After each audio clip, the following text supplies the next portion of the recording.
নবী দিবস পালন করা যাবে কিনা? নবী দিবস স্বয়ং নবী সাল্লাল্লাহু আলাইহি সাল্লাম পালন করেছিলেন,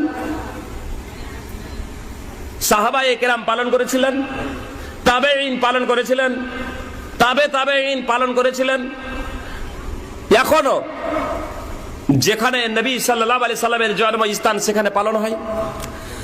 ছেড়ে দিয়ে ওখানে পালন হয় না হয়, তার কারণ মানুষ তো ইসলাম থেকে দূরে সরে যেতে পারে। সঠিককে নির্ণয় করার জন্য কোরআন এবং সুন্নাহ, কোরআন এবং সুন্নাতে কোথাও কি লেখা আছে আল্লাহ রাসূল বা সাহাবায়ে কেরাম তারা কেউ নবী দিবস পালন করেছিলেন? কেউ করেননি, একটা জাল হাদিসও নাই। নবী ও সাহাবারা স্বাধীনতা দিবস পালন করেছিল কি? তাবেই ও তাবেইরা স্বাধীনতা দিবস পালন করেছিল কি? সহিহ হাদিস ও জয়ীফ হাদিস তো দূরের কথা, একটি জাল হাদিসও দেখাতে পারবেন না ইনশাল্লাহ। কিন্তু আপনারা স্বাধীনতা দিবস পালন করছেন কেন? আমি একজন সাধারণ ইমানদার মুসলমান, আমার একটি সাধারণ প্রশ্ন যদি কেউ